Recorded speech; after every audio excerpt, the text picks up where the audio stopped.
Olá, meus queridos irmãos, shalom a todos, a paz do Senhor Jesus a todos. Quero aqui agradecer a Deus pela vida de vocês, tá bom? Pela vida de cada um de vocês, que Deus em Cristo vos abençoe poderosamente. Meus amados irmãos, eu quero aqui compartilhar com vocês uma partícula da palavra de Deus. Quero ser bem conciso, quero ser bem breve, bem rápido.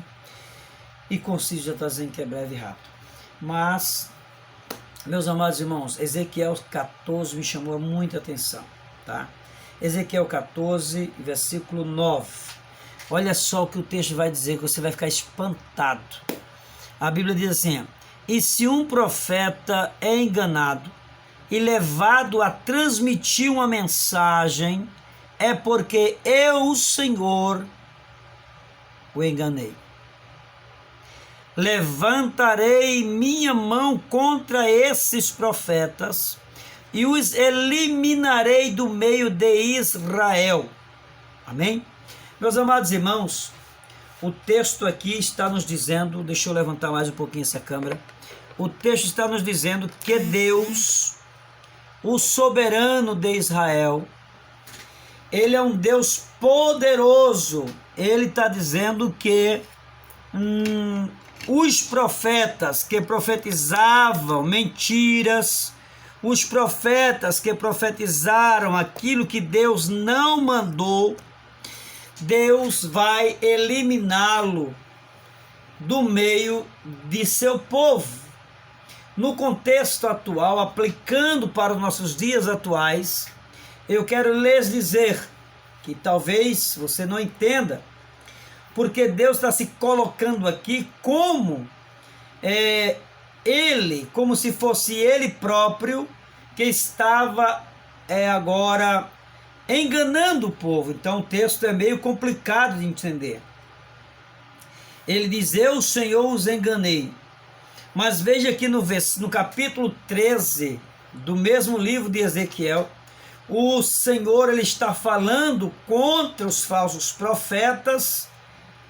E para termos uma ideia, para aclarar a nossa mente, eu vou ser bem conciso, o povo de Israel, Deus estava acusando os profetas de Israel, ou seja, os falsos profetas, até mesmo de não estarem tapando a brecha. Eu acho que capítulo 3, versículo 5, por aí, eles não tapam a brecha do muro, ou seja, os muros estavam fendidos, os muros eram levantados como se fosse levantado tijolos após tijolos, e não tivesse cimento, não tivesse uma selagem que segurasse um tijolo no outro. Então estava fragilizado a segurança do seu povo. E o muro estava sem reboco, o muro estava sem pintura. Isso fala de fragilidade. Então Deus queria advertir o povo para que o povo tapasse a brecha, o povo ficassem firme na presença do Senhor e buscassem a Deus. Então usa aí no Salmo 106, versículo 23, há uma doxologia. Quando ele reporta a Moisés, lá no capítulo 18 e 15 do livro de Deuteronômio. Deuteronômio 15, 18 e 15, o próprio Moisés diz que Deus levantaria um profeta semelhante a Moisés. Então Moisés estava no lugar certo, tapando as brechas, fechando ali as fendas que havia no muro, para que os invasores não entrassem. Isso significa dizer que o profeta de Deus, ele tem que estar sempre na frente, tapando as brechas, tapando os muros e fazendo simplesmente aquilo que o Senhor Deus manda ele fazer e não aquilo que nós queremos fazer. Pois na antiguidade nós entendemos que os profetas, eles eram pessoas, oradores retóricos, eram pessoas que tinham retórica, eram pessoas que tinham um conhecimento, um raciocínio para persuadir as pessoas em termos específicos, assim como Jeremias, Ezequiel e outros profetas.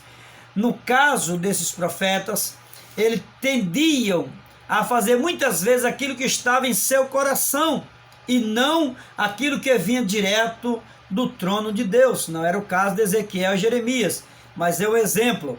Então muitos profetas Muitas pessoas procuravam esses profetas para aliviar a tensão, muitas vezes social, política, religiosa, cultural e assim por diante. E alguns profetas tendenciosos profetizavam aquilo que era do seu coração. Ele tinha um ídolo em seu coração. No próximo vídeo eu vou fazer um vídeo falando sobre o ídolo, né? Então aqui, falando restritamente sobre o profeta, o falso profeta, o Deus de Israel disse que ia eliminar aqueles profetas, pois estavam profetizando profecias falsas, mentirosas, que Deus não mandava. A fórmula antigamente usada pelos profetas verdadeiramente era: assim diz o Senhor. Ezequiel usa muito, como Jeremias, a forma: e veio a minha palavra de Deus, assim diz o Senhor Jeová, assim diz o Senhor Deus, o soberano, e assim por diante. Então, queridos irmãos, entendam essa passagem e saibam que ser falso profeta é se colocar como inimigo de Deus, é se colocar como rebelde diante do Senhor. E aqueles que se levantam contra Deus jamais prosperará. Todos quantos se levantam contra Deus perecerá. Então, meus amados irmãos, compartilhe essa mensagem, compartilhe este vídeo, para que as pessoas sejam alcançadas e abençoadas através dessa palavra. Não se enganem, Deus de Israel não se deixa escarnecer. Aquilo que o homem plantar, isso também o homem colherá. Gálatas 6:7. Não plante o mal, porque certamente colherá o mal, mas plante o bem, fale a verdade, fale simplesmente a palavra de Deus. Não profetize do seu próprio coração, mas profetize quando você receber a mensagem de Deus. Que Deus em Cristo vos abençoe, em nome de Jesus.